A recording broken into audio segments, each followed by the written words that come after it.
Some of the questions I get asked very, very often are things like, what age can my puppy go to daycare?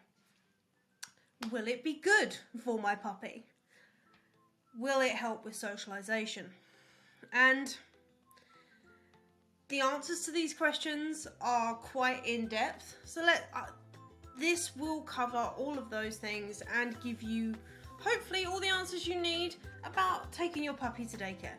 Let's get into this.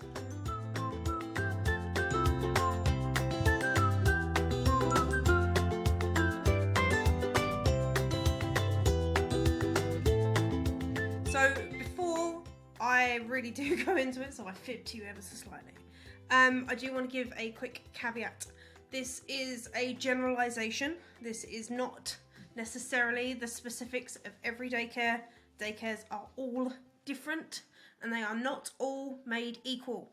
And I'm trying to guide you guys in how to find the best ones for you and your puppy, because it's a really difficult thing to navigate. And yeah, having navigated it myself, and having found a pretty good one more by accident than design, I want you guys to learn from what I did, what I should have done, and what I've learned since, having helped quite a few dogs to overcome problems with daycare, or that daycare has instilled. Because we've all heard of that dog that's been kicked out of daycare, right? And you just don't want that dog to be your dog. And these things can all be avoided, and part of it is making sure that you pick the right daycare. So, with that, let's rock into some of your questions. I'm going to set this up with a little bit of your questions up front, sort of commonly asked questions, as well as ones that I've actually got from the people on my social networks and clients of mine. So, and then we're going to go into talking a little bit about how we actually find a really great daycare. Okay, so let's start with the questions. How old should your puppy be before they go to daycare? Well, this is a really, really subjective question, and to be very, very honest, it depends on your puppy. Your puppy may not be the same as somebody else's puppy, and almost actually certainly won't be the same as somebody else's puppy. So what I want you to encourage yourself to think about here is my puppy confident enough to deal with this? And confidence, again, same with people, right, is a very subjective thing. Some dogs are very gregarious, some dogs are very out there and outgoing, and they really love to be the centre of attention. Other dogs are much more shy, much more reserved, and they may not enjoy daycare. So yeah, try and think about that, because I would much rather that you focus, certainly with, to be honest, with all dogs, but obviously puppies. I want your puppies to enjoy this experience. I want your puppies to come out of this going, yeah, we did the right thing. And if you don't feel confident that your daycare is going to provide that, don't go, is kind of the bottom line. Because daycare means that you're giving your puppy to somebody else to cover that for you without you. And just because they work with dogs all day, every day, does not mean they know more about your puppy than you. Okay, and that's really important. I realise that's not like a really definite answer, but that's probably the best answer I can give. If you want to discuss it with me, by all means give me a shout, particularly if you're one of my puppy parents. I'm obviously happy to discuss that. Does your puppy need to be vaccinated to go to daycare? Yes. This one I can give you an absolute answer on, yes. Because daycare is... So, you know, when you go to school or you go to college or you go to a new mixing of new people and then everybody gets sick. It's the same with daycare. because you have all sorts of different families, all sorts of different routines, all sorts of different parks being used.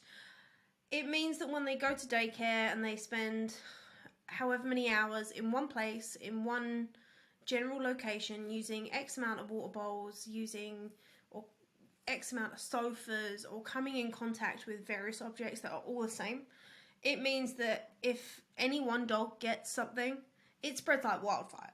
Okay, so do make sure they are up to date on their vaccinations. Normally your daycare will check. Normally they will make you sign a thing to say, I agree that my dog is being kept up to date with all his or her vaccinations, blah blah blah. But I would also ensure that you talk to your vet about the optional vaccines, such as kennel cough, because that's like a plague as far as anything is concerned.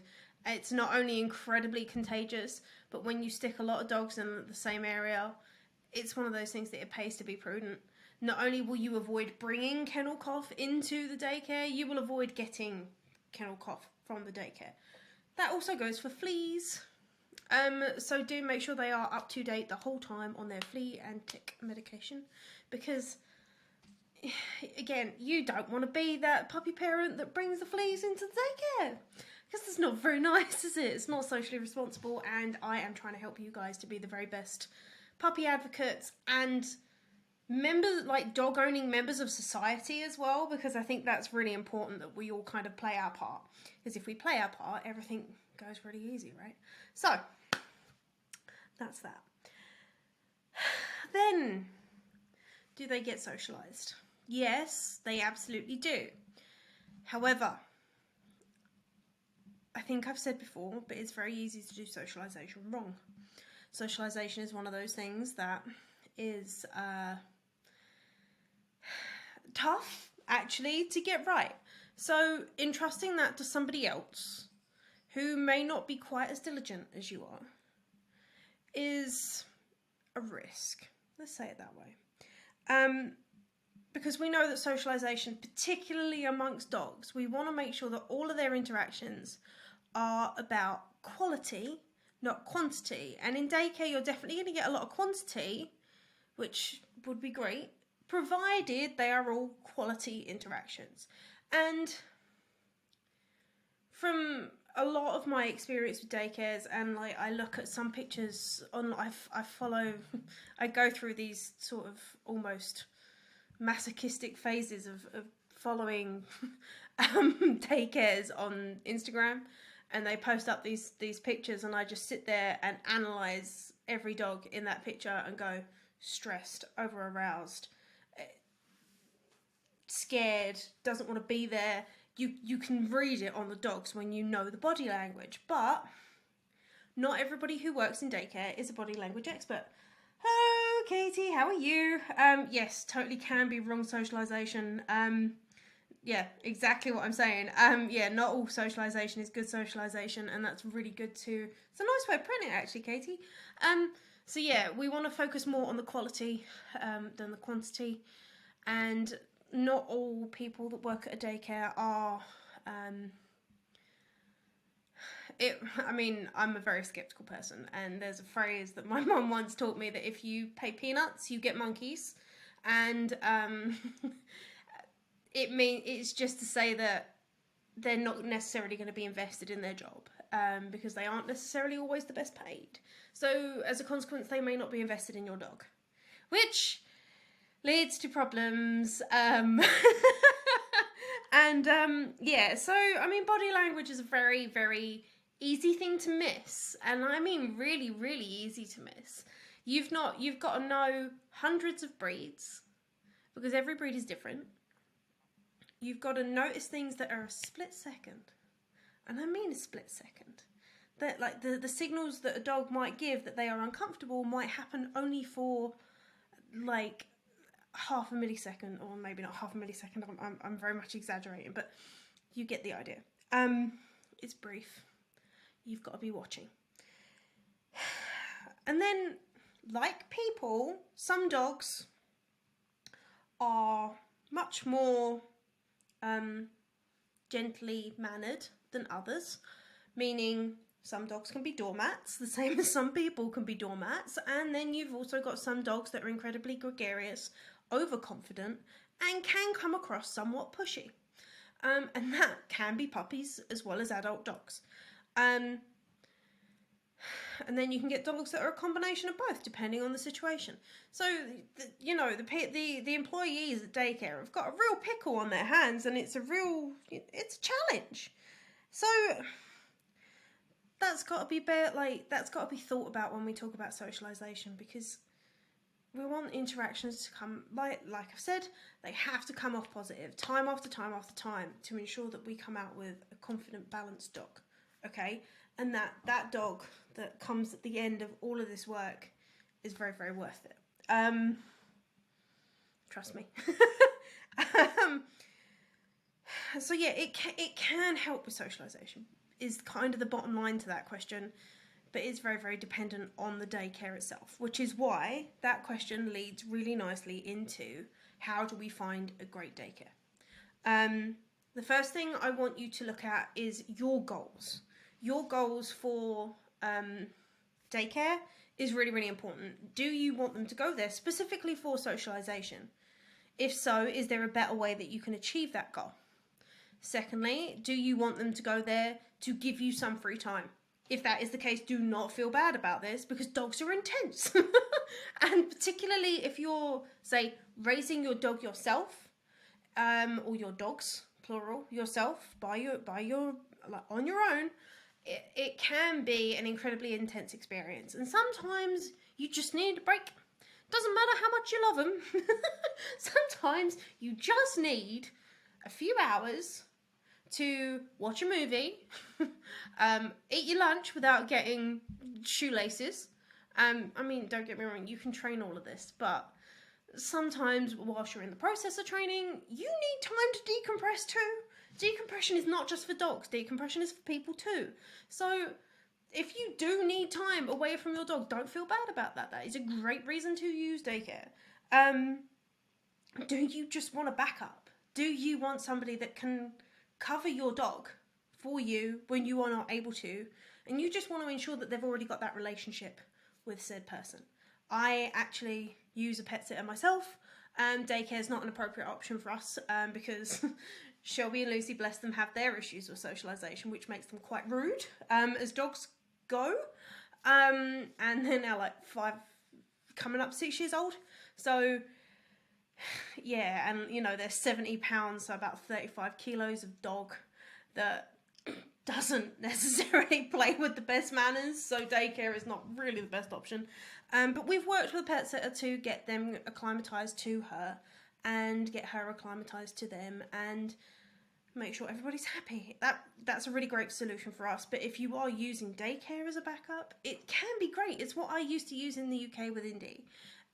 Because it was so much easier for me to be able to drop him off and then pick him up and bring him home.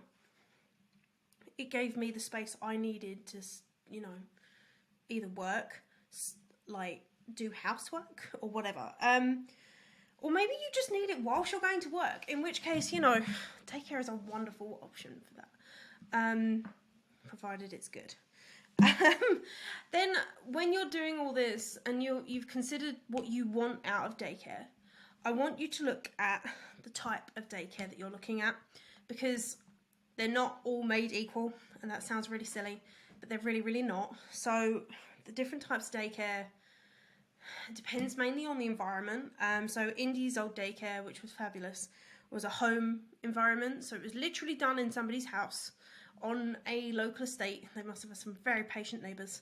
And it was awesome, because it meant that a lot of the training crossed over. It meant a lot of the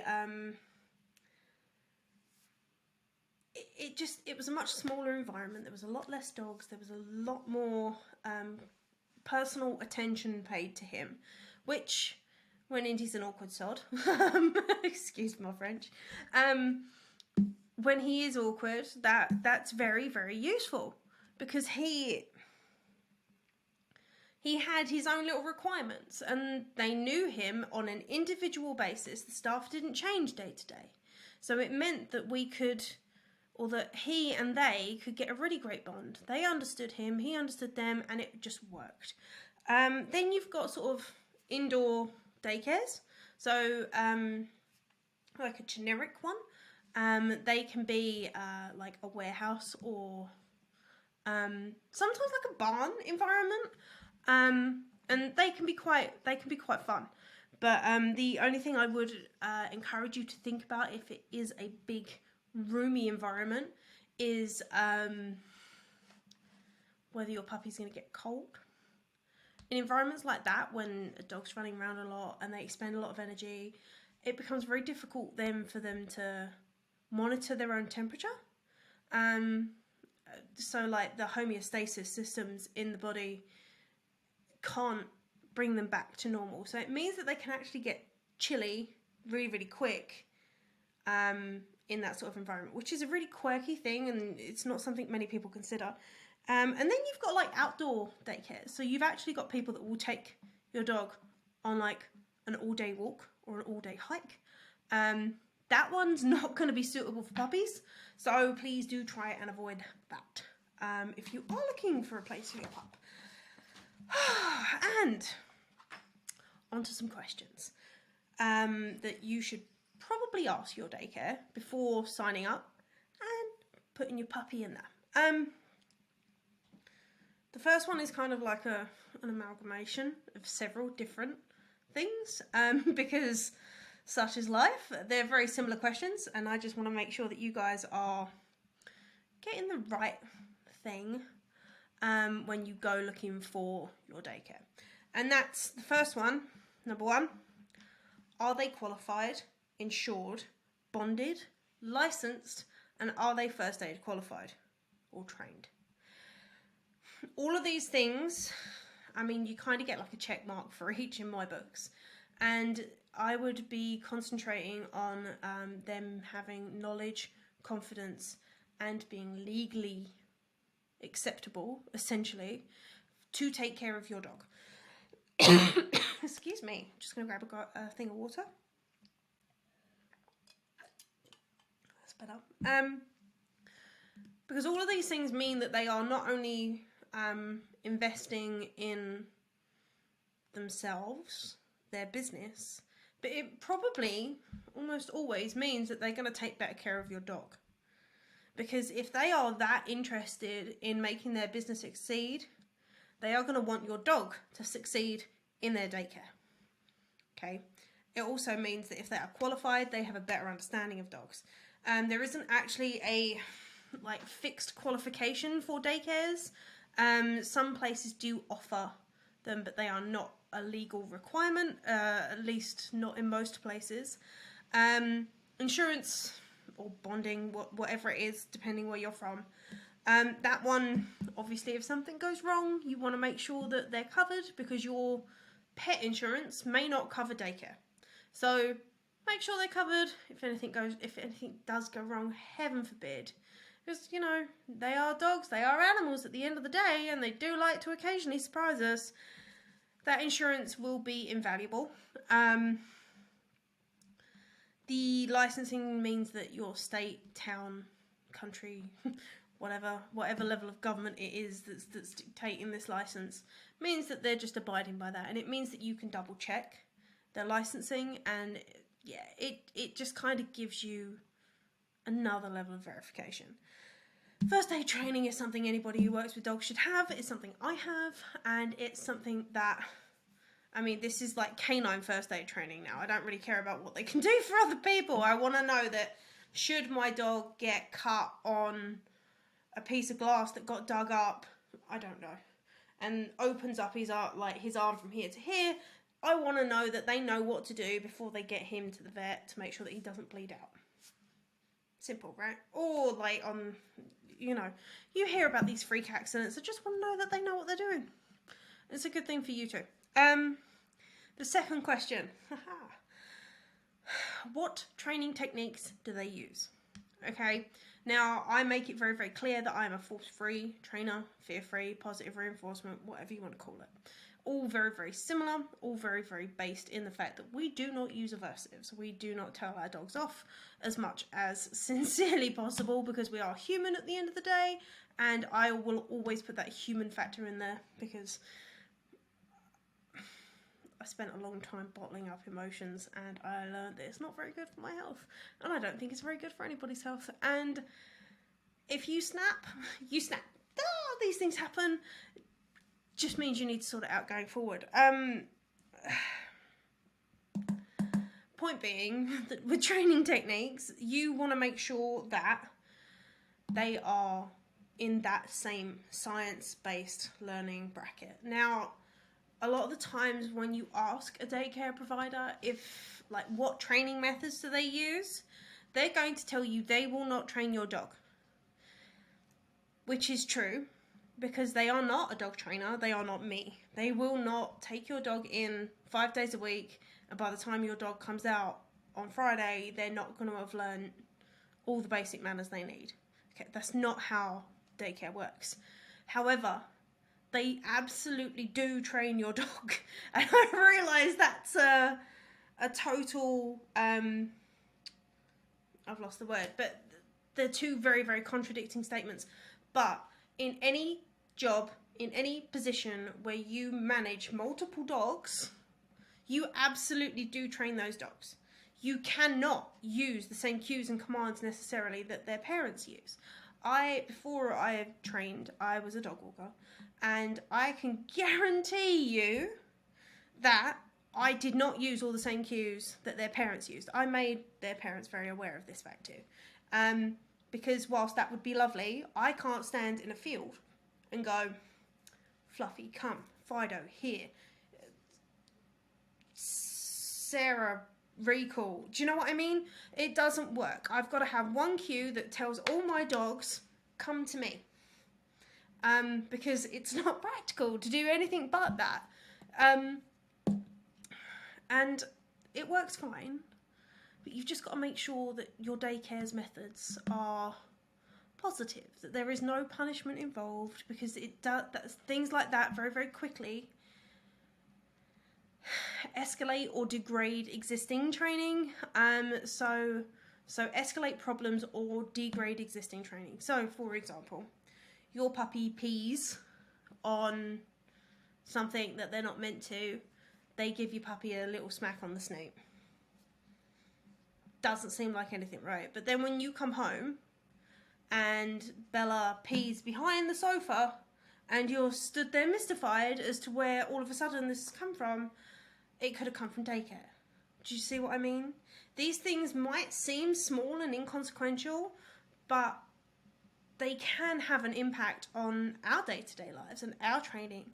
So making sure that you guys are on the same page with the way that you train your dog, or your dog whilst they're in daycare's company, is very important, okay? So do make sure that they are aligned with your methodologies, which I'm very much hoping are the same as mine. We'll go into that another day. I want to know then, the third question is, how do they deal with dogs who are uncomfortable? Okay, so if you've got the shy dog, even if you don't have the shy dog, if you've got the gregarious dog, if you've got the dog that gets overexcited and bowls into everyone, how do they deal with that? How do they deal with that dog? How do they bring them down? How do they relax them? How do they give them that time and space to readjust? Okay, and the thing that I want you to look out for here are the following 4 words. They'll sort it out. Those 4 words are the wrong 4 words. Okay, that is the wrong answer. Dogs don't sort it out. They do not find harmony and balance by themselves, typically. Because, like I just said, one dog is a pushover. One dog is naturally a doormat. The other dog is naturally very bolshy, very gregarious, and can seem a bit of a bully.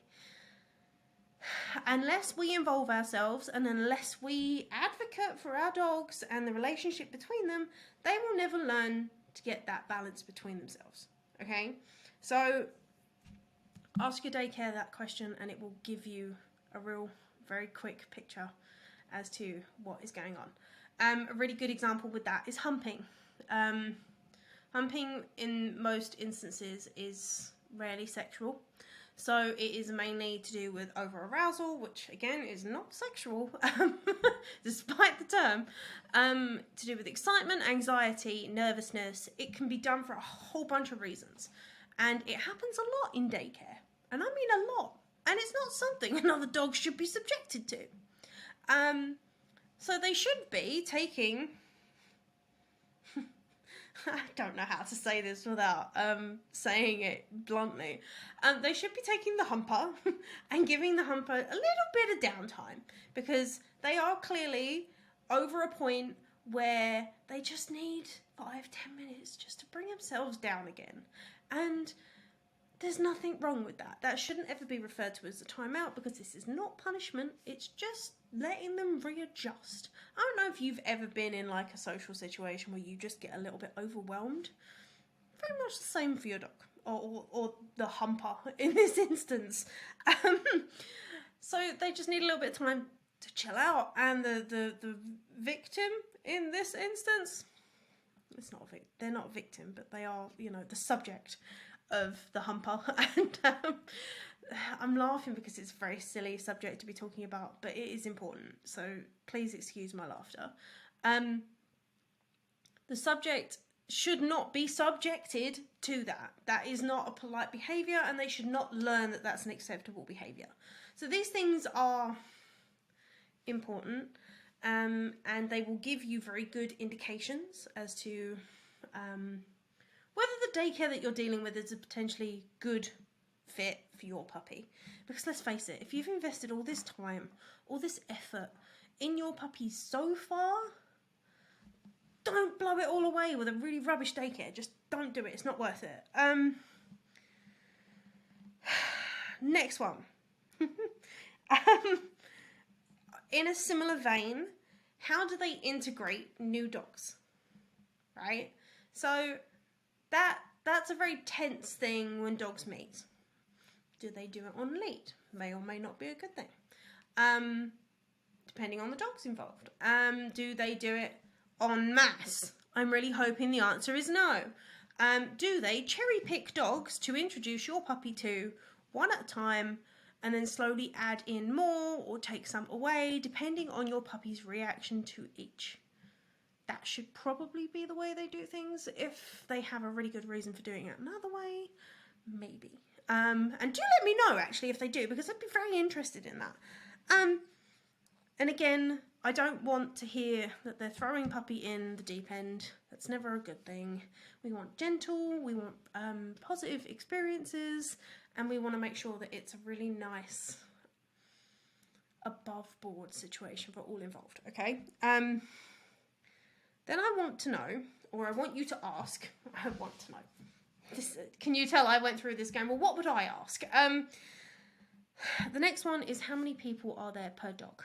So, or how many dogs are there per person, I should say, because it's more that way round. How many dogs per person? We want to make sure that we have a nice ratio of people to dogs, because whilst it sounds like a feasible thing to stick 30 dogs in a room, 30 dogs in a room with only one person guiding them could be quite a pickle.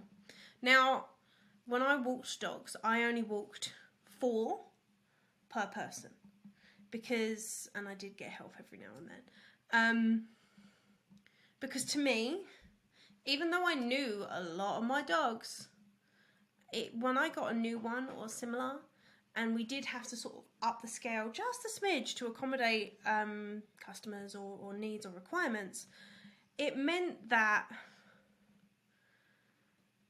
the dynamics changed. It meant that I had to have an extra set of eyes to make sure that I was seeing everything that I needed to see. And yeah, I would essentially give my easy dogs, quote, quote, to my helper, and helper would watch the easy dogs, because I would already know roughly what they were going to do, so I could anticipate a little bit, but her eyes would be on the reliable 2, say, whilst I dealt with the troublemakers, Because again, I could predict the troublemakers better than she could, or similar. Right, so that's that. Yeah, we don't want 30 dogs, one person. We want nice ratios that you think that even you could probably manage. So like somewhere between like maybe 4 and 8 dogs per person. I personally, I would struggle doing 8, but I know some people confidently say they can do things like that, so maybe. But if you start getting to the realms of 10 per person, I'd start getting worried then. That might be less than desirable, because that's a lot of paws. You know, that's 40 paws potentially, depending on tripods, that they've got to keep an eye on. And 10 dogs with 10 different minds and 10 different things, that's quite high as far as I'm concerned. The next question, little drum roll, because it's obviously very important, is their thoughts on spaying and neutering. Whilst you don't necessarily have to take their opinion into account, and I would probably advise you don't, you want to make sure that their rules, potential regulations or similar, like how they run their business, aligns with how you want to raise your dog.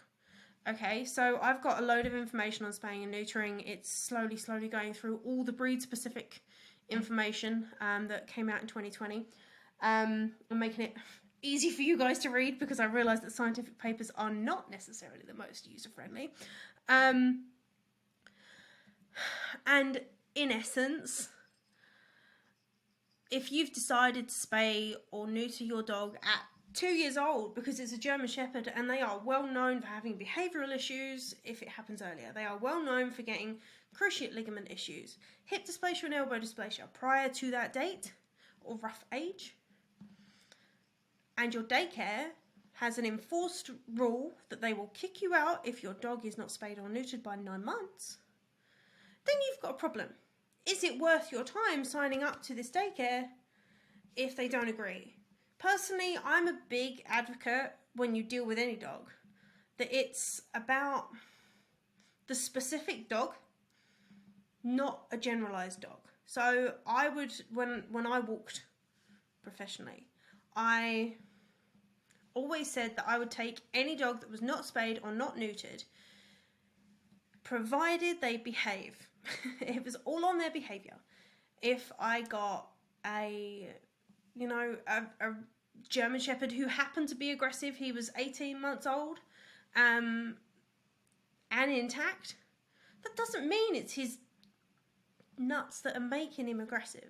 It's not necessarily tied in. Behaviour like marking, sure. Like potentially getting another female who might be coming into heat, pregnant, maybe. But again, your daycare should be able to pick up signs like that, because I guarantee you, if there is a girl coming into season, all the boy dogs, whether they're intact or not, are going to be interested. Or most of them. They always get the odd one that's not. So yeah, ask them about their spay and neuter rules, and see what they say. Hopefully they'll say that it's about how the dog as an individual is doing, and not that they have a blanket policy of whatever age. And the last one, I bang on about this so much, like so much. How are they going to ensure that your puppy gets enough sleep? Because a lot of the time, the goal people have with daycare is to put their dog in there, for daycare to exhaust their dog, and for them to come home with their dog to sleep from home time until morning. Now, whilst that's great for you, particularly if you've had a rough day, it's not great on pup. And their behaviour, and actually it can mean that you bring home a dog that is a wild puppy, or a puppy that's a wild puppy. And if they get extra bitey, extra cantankerous, extra zoomy, these things mainly boil down to a lack of sleep, as we have said multiple times. And ensuring that your daycare makes puppy sleep is a good thing. Okay, I'm a big believer in enforced naps. I think that they are the biggest game changer in training any puppy. So ask your daycare that, because that one's going to be very important to your success and survival with your puppy. All right. That was a long one today, wasn't it? Hi, Andy. No, not going to say hi? No? Okay, fine. Up to you. I tried. My final words on this is that getting a good daycare, I know that I've put in a lot of stuff that says it's going to be tough. I know that I've said that they are like a diamond in the rough, and sometimes finding them is like, takes time, it takes patience, but it is totally doable. Okay, you can find a fantastic daycare. They are out there. They are just hard to find. Make sure you check documentation so that you don't just take their word that they've got these things, because